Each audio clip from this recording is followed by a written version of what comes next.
I spend 7 hours looking into Jujutsu Kaisen to bring you 42 secrets you didn't know about Ryomen Sukuna. I also read Gege Akutami's interviews, the Jujutsu Kaisen fan book, the Buddhist inspirations behind the series, and so much more. But before we get into all these hidden secrets surrounding Sukuna, we need to look at how his character was made. The kanji for the name Ryomen translates to two-faced, while the kanji behind Sukuna translates to spirit. The meaning behind Ryomen Sukuna's name, two-faced spirit, is directly shown by his appearance when in his prime, where he was said to have 2 faces, 4 arms, and was so powerful that he was thought to have transcended being human altogether, giving Sukuna even more depth to his character and showing how much attention Gege Akutami paid when planning out Sukuna's physical appearance. Jujutsu Kaisen has many references to Buddhism in its material, from the lore behind domain expansions to the many hand signs and techniques, and even Sukuna's own creation. Sukuna draws many similarities to the Buddhist Pantheon Resetsu, or Ishanaten, who holds in his hands a 3-pronged trident and a bowl of blood. This description is almost identical to the 3-pronged spear that Sukuna holds in the Heian era. While Sukuna using his trident has yet to be seen in action, it may make another appearance in the future, and could give a glimpse as to how powerful he was in his prime. The Buddhist Pantheon Resetsu is known for having many faces and many arms. When looking back at a flashback to Sukuna's prime in the Heian era, Sukuna's body fits this exact description,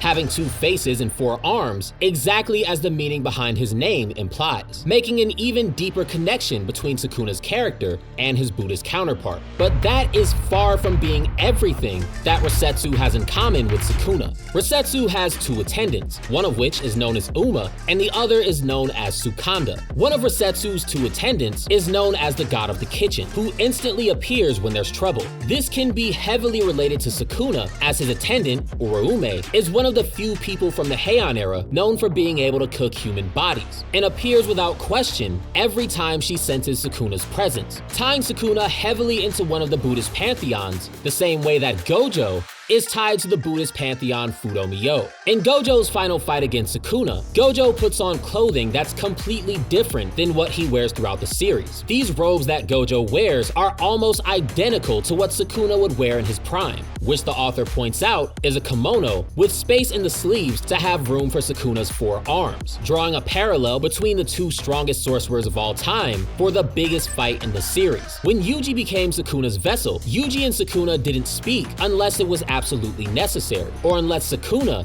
wanted to taunt Yuji for his failures. This can be best seen after Yuji's fight against Aso and Kichizu, where Sukuna laughs at Yuji for having caused the frenzy of cursed spirits that Yuji thought plagued Megami's sister, Sumiki, telling Yuji that because of him becoming Sukuna's vessel, the activity of cursed spirits increased, making his existence a direct counter to Yuji's goal of saving many people, which shows why they didn't get along at all in the series. After Sukuna almost kills Megami in Chapter 9, Yuji swears to never let Sukuna use his body voluntarily again, and throughout the entire story, Yuji held true to his claims, except for when he wanted Sukuna's help to heal Junpei, and Sukuna refused. Outside of that, Yuji never calls upon Sukuna for the rest of the series, with Sukuna not making another appearance in the flesh until Chapter 112, when he was brought out by Jogo, force-feeding Yuji 10 of Sukuna's fingers at the same time, a whole 101 chapters later, meaning that in real time, in terms of chapter releases, Sukuna didn't make another in-person appearance until 2 whole years later, which played out over the course of a few months in the show's timeline.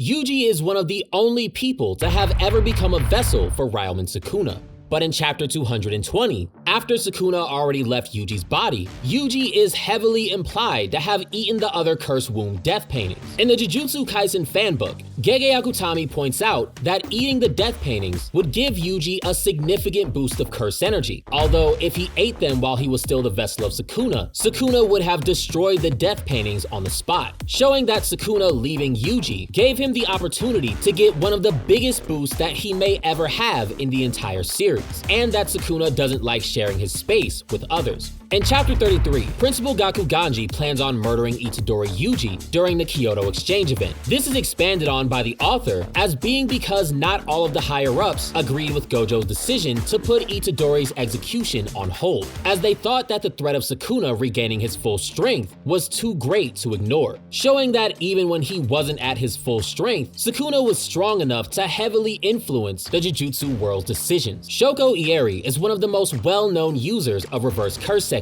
but even with her being the Tokyo medic for over 10 years, Sukuna and Yuta are way above her at using reverse curse technique. Sukuna is one of the only characters in the entire series that's shown being able to regenerate entire limbs like it was nothing, which Ryu Ishigori points out is a feat that's impressive even for someone at his own level, making Sukuna possibly one of the best reverse curse technique users to ever live. In Chapter 222, Sukuna's mummified body is given to him by Kenjaku, that Kenjaku preserved for 1,000 years. This mummy was also foreshadowed by Gege Akutami in Chapter 1 of Jujutsu Kaisen, where it can be seen looming over Gojo, Megumi, Yuji, and Nobara, which Sukuna later eats to take himself to 100% of his original strength after consuming a total of 19 fingers over the course of the story, making the one thing that would bring Sukuna back to his prime something that was foreshadowed from the moment that the story began. When Sukuna was alive in the Heian era, he was one of the only people that ever figured out how to cut up his own soul to preserve his life over the 1,000 years that it took for him to be incarnated into a vessel like Yuji. Although none of the sorcerers that were brought back during the Culling Games knew how this was done, which is why they had to make deals with Kenjaku to bring them back under his conditions, where even 1,000 years later, Angel still has no idea how Sukuna was able to pull this off, showing yet another reason why Sukuna was a step above the rest in his prime. Uraume, Sukuna's attendant, has been by Sukuna's side for 1,000 years straight, and is one of the few people that can cook human bodies, one of Sukuna's favorite foods. A flashback to Uraume and Sukuna in the Heian era can be seen in Chapter 219, where Uraume is the only person allowed by Sukuna's side, and given Sukuna's habit of eating people in the middle of his fights, Uraume's cooking skills would be of great value to Sukuna, which gives more context as to why he kept Uraume around for so long. Given that Gege Akutami states that Yuji eating the death paintings would have given him a boost of curse energy, and that the author directly confirms that when humans are eaten, they turn into cursed energy, it's possible that Sukuna eating human beings would also give him a boost to his cursed energy as well. When you couple this with Sukuna's entire ability set, from his dismantle and cleave, and even his domain expansion having a theme revolving around cooking, to the point where Malevolent Shrine is literally a giant mouth, this may end up being true. This would give even more of a reason for Uraume to have value to Sukuna,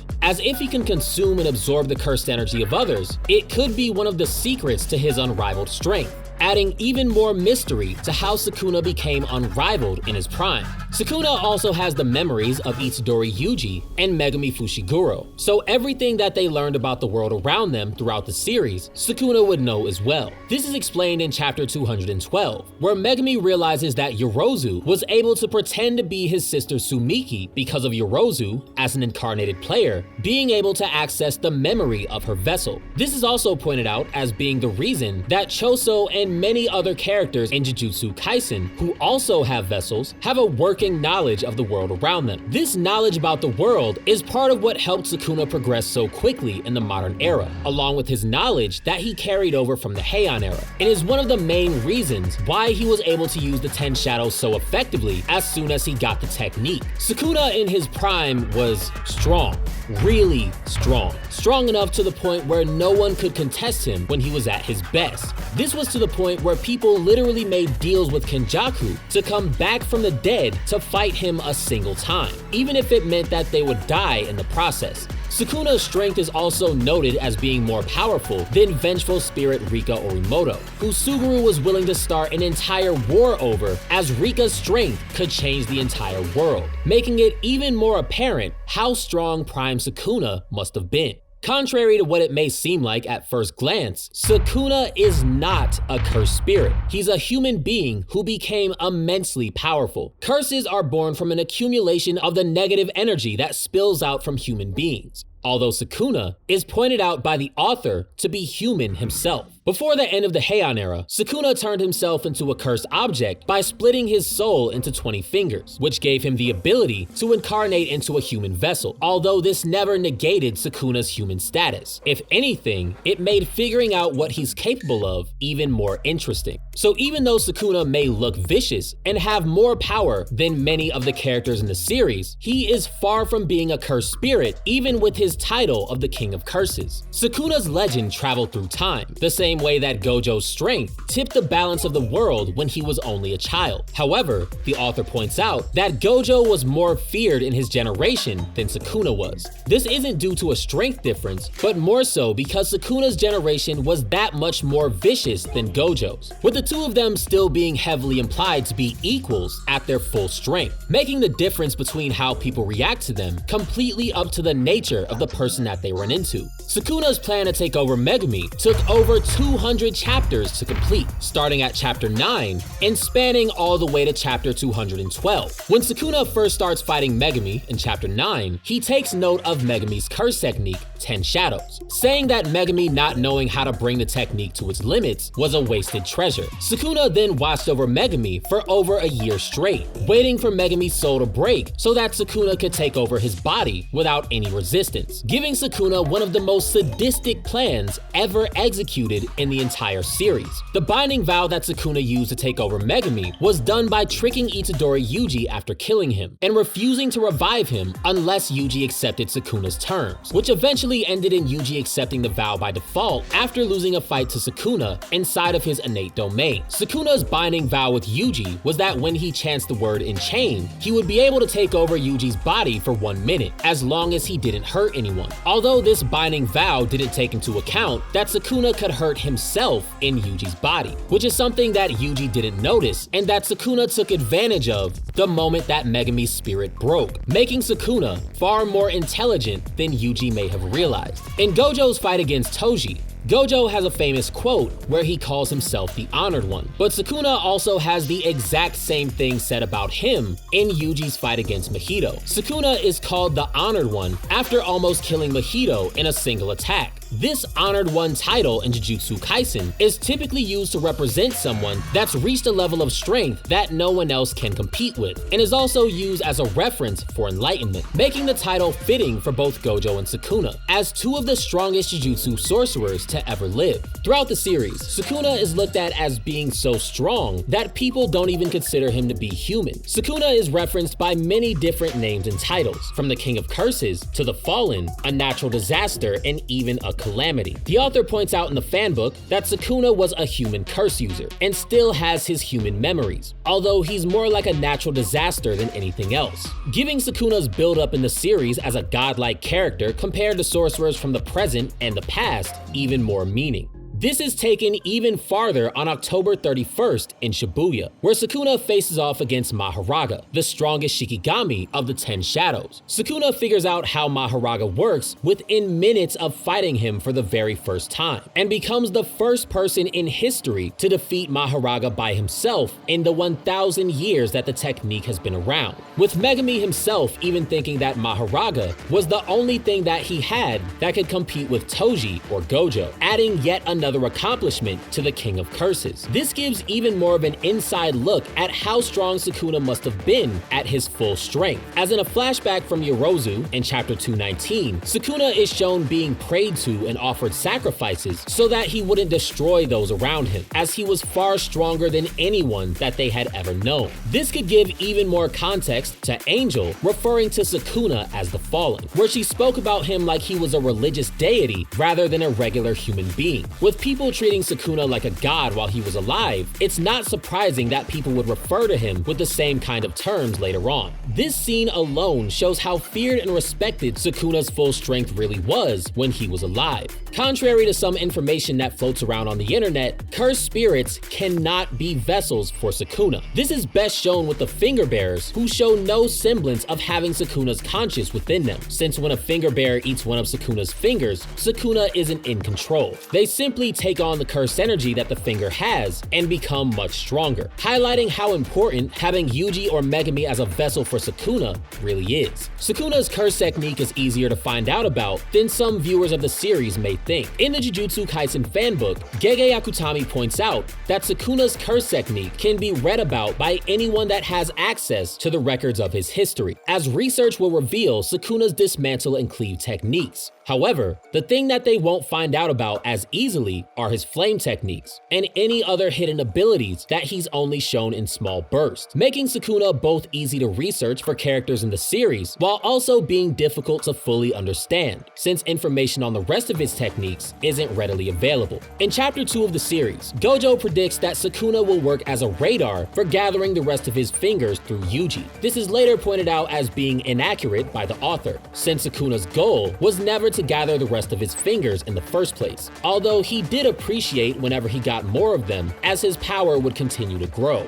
making Sukuna's true goals a mystery to the readers until later in the series when his plans for Megumi were fully revealed. When Yuji consumes Sukuna's finger in Chapter 1, Megumi points out that there's a 1 in a million chance that Yuji will survive. Yet for reasons that Megumi didn't understand, Yuji was able to consume Sukuna's finger and become his vessel successfully. This resistance to Sukuna's poison is the reason why Shoko wanted to dissect Yuji when he was thought to have been dead by Sukuna's hand in Chapter 11, showing how deadly Sukuna's poison as a cursed object could really be. When Yuji becomes a vessel for Sukuna, he gains the ability to see the contours of the soul, as pointed out by Mahito in Chapter 27. This byproduct of Sukuna living inside of Yuji's body gave Yuji the ability to be one of the few people in the series that could damage Mahito's soul, while serving as a way to keep Mahito from using his most deadly abilities on Yuji, as they would put Mahito in direct contact with Sukuna, who would kill Mahito if he interfered with his soul again, meaning that even though they hardly ever worked together in the series, Sukuna's presence has benefited Yuji throughout his career as a sorcerer, even when they were at odds. Sukuna's bath ritual that he uses in Chapter 216 is typically used to turn a vessel into a cursed tool, which normally takes 10 months and 10 days.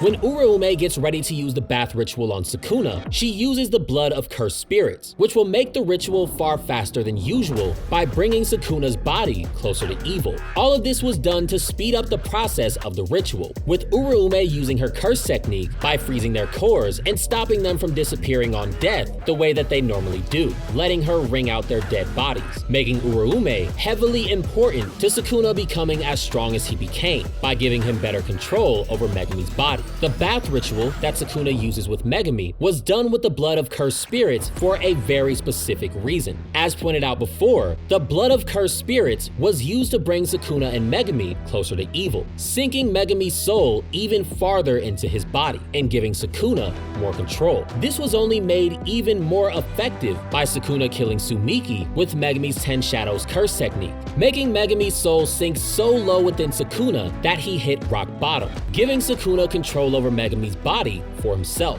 When Sukuna was living inside of Itadori Yuji, he often looked like Yuji while inside of his own innate domain. However, when looking at Sukuna in his flashbacks, Sukuna looks completely different. This is pointed out by author Gege Akutami as being because Sukuna, while living inside of his vessel, takes on their appearance even when inside of his innate domain, meaning that Sukuna will always be a visual reflection of whoever his vessel is while living inside of their bodies, even if he can change his appearance on the outside. Early on in the series, Sukuna didn't get a ton of screen time. This often left viewers questioning what Sukuna was doing while he was inside of Yuji's body, with the author going out of his way to point out that Sukuna simply spaced out when he was living inside of Yuji, giving viewers an inside look on what Sukuna's life has been like since entering the modern era. Sukuna's fingers were sealed using a Buddhist method known as the method for eliminating enemies, also known as setting in motion the wheel of Dharma and the promulgation of the law. The Dharma wheel is also known to represent the Eightfold Path, and is something that Sukuna is familiar with, as he calls out in his fight against Maharaga in Chapter 118, where he recognizes that Maharaga's wheel that it uses to adapt to all things is a depiction of this very Dharma wheel itself. This isn't to say that Maharaga's adaptation is directly related to the sealing technique used for Sukuna's fingers, but they are related on a conceptual level in terms of their Buddhist roots. After Sukuna takes over Megumi's body, he suddenly appears with Mahoraga in his fight against Yorozu. Many fans were confused by this, as Sukuna was never shown taming Mahoraga after gaining Megami's body, and interfering with Megami's ritual during his fight against Mahoraga in Shibuya made Mahoraga's ritual null and void. What this means is that Sukuna tamed Mahoraga off-screen, since there wouldn't be much point as an author to showing Sukuna beating Mahoraga a second time when he already beat Mahoraga once before, with this being one of the quickest power-ups that Sukuna has ever gotten. Although this isn't the only power-up that Sukuna got after taking over Megami's body. He also took all of Megami's Shikigami to a completely different level. When Sukuna summons Nue, Divine Dogs, and Max Elephant, they're on a completely different scale than what Megami has summoned in the past. This is because of Sukuna pumping so much curse energy into his Shikigami that they stand miles above Megami's, while also having enough info on how the 10 Shadows works to take full advantage of the technique, thanks to Sukuna having access to Megami's memories, making Sukuna's 10 Shadows unlike anything that has been seen before. Even that isn't everything that Sukuna got when taking Megami's 10 Shadows into his own hands. In his fight against Yorozu, Sukuna shows that he can summon Mahoraga's wheel on top of himself. He uses this wheel to adapt to Yorozu's technique, which he then passes on to Mahoraga, who's able to immediately respond to Yorozu's domain expansion, without ever having to face her himself, showing that even when he's not summoning the full body of Mahoraga, Sukuna can still have it adapt to his opponent by using Mahoraga's wheel and taking damage with his own body. In Yorozu's flashback in chapter 219, it becomes somewhat apparent that Sukuna experienced the same loneliness that Gojo did after the loss of Suguru. The loneliness that comes with peerless strength. This same sentiment would echo in Sukuna's head when facing off against Gojo directly after Gojo was unsealed, with Gojo and Sukuna being the only two characters in the series that understand what life is like at that level, making them each the best opponent that the other could possibly have, giving the fight between Gojo and Sukuna